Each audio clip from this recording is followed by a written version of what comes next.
السلام عليكم، يلا حيهم الشباب. معاكم عبد الكريم، ولعبتنا لليوم هي NBA 2K23 اللي تميزت بتحسينات في اسلوب اللعب ورفع من حدة المنافسة من كل الجوانب. نقدر نلخص الاساس ل NBA هذه السنة بكلمة واحدة: الأصالة. خليكم معي عشان تفهمون أكثر.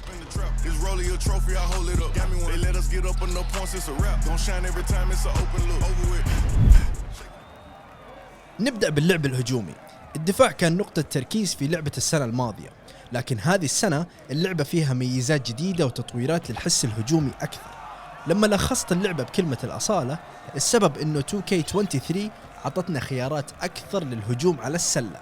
يعني محبين الهجوم بحدة والاقتراب أكثر للسلة راح ينبسطون من هذه التطويرات. في إضافة كبيرة لمجموعة حركات البروستيك اللي تخليك تهدف بطرق كثير مختلفة، وكلها بطريقة متزنة تخليك متحكم بكل الحركات عن طريق الأنالوج. تعطيك هذه الحركات الجديدة الكثير من الطرق للهجوم على السلة، والأهم كيف تتعامل مع الكرة بشكل أفضل.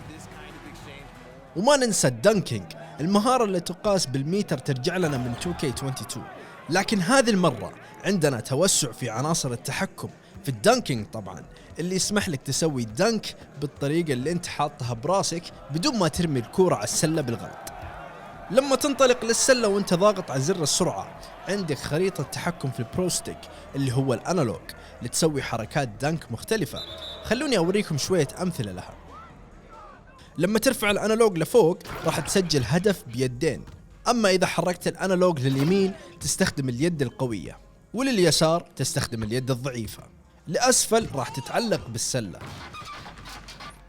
بالنسبة للي يحبون يهجمون بشكل قوي ويبوا ينهوا الهجوم بمهارة أكبر، في حركات كثير تقدرون تستفيدون منها.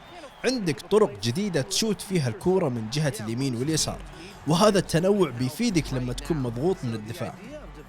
الدريبلينج أو المراوغة في NBA 2K موضوع ثاني تماما في اللعبة. عندك خيارات أكثر تضيفها في مجموعة حركاتك. عندك دريبلينج مختلف ومتنوع اللي انضافت لحزمة الكروس اوفر سيجنتشر اللي كان عددها قبل 15 والحين صار يمديك تختار لعدد يوصل ل 28. ومع ذلك في ميزات جديدة تمنع المراوغات بشكل مفرط. ميزات جديدة مثل تعزيزات الأدرينالين. في 3 تعزيزات متاحة لكل لاعب. لما الكرة تكون معك يطلع لك 3 خطوط صغيرة تحت مقياس اللياقة أو التحمل عندك. لما تسوي حركات قوية في المباراة راح تلاحظ أنه البوسترز أو التعزيزات حقك راح تخلص، وأول ما تخلص سرعتك وانطلاقاتك راح تنخفض بشكل ملحوظ خلال الفترة المتبقية من المباراة.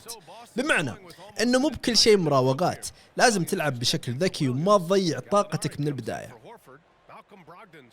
بالنسبة للتسديدات نقدر نقول أنه الجرافيكس تحسنت، وكل دنك تتميز بإحصائيات فريدة تساعد في تحديد فعالياتها، وهذه نقاط سريعة لاحظت تطورها. سرعة التسديد وارتفاع التسديدات وقوة الدفاع وتأثير التوقيت على تسديداتك شيء مهم جدا. بالنسبة لصانعي اللعب في تطويرات راح تفيدكم جدا. رجعتنا الليد تو باسكت باس اللي تخلي لاعبك يهجم للسلة لما تقعد ضاغط مثلث وترسل له الكورة أول ما تسيب زر المثلث. الدفاع ضد التسديدات برضو تطور في 2K23. الحركات الدفاعية والجسدية تطورت بشكل كبير مع محتوى جديد يوريك تفاعلات أكبر في ال1v1. بتلاحظ أيضا مؤشر جديد للكورة لما يكون اللاعب في وضعية حماية الكورة. في 3 خطوط موجودة على المؤشر ل3 مناطق مختلفة، لفوق أو لليسار أو لليمين. المنطقة اللي يكون فيها المدافع تطلع باللون الأحمر، إذا اختار المهاجم المنطقة الحمراء بتنقطع من الكورة. للمدافعين اللي عندهم خبرة ويتوقعوا المكان اللي يهاجم فيه حامل الكورة راح يستفيدون من هذه المهارة. ومن أهم الأشياء في إصدارات 2K الجديدة هو تجربة ماي بلاير. البلاير بيلدر هذا العام يركز على التوازن. عندك تحكم كامل في بناء أي نوع من اللاعبين. إضافة مهمة أخرى إلى نظام البلاير بيلدر هي أنه لما تشتري أنيميشن جديد بيكون مرتبط بالحساب بدلا من أن يكون خاصة بملف حفظ واحد. بمعنى أنه إذا اشتريت أنيميشن جديد بيكون متاح لك للضيفة في السلاش، بشرط أنه كل متطلبات الأنيميشن تكون متوفرة في اللعب اللي اخترته. وبكذا نكون تعرفنا على كل التحسينات اللي انضافت ل NBA 2K23. أتمنى تكونوا استفدتم من هذه الحلقة. إذا عجبتكم لا تنسون تعطونا لايك، تشتركوا بالقناة، وتفعلوا جرس التنبيه يوصلكم كل جديد من بلاي ستيشن باللغة العربية. سلام.プレイステーション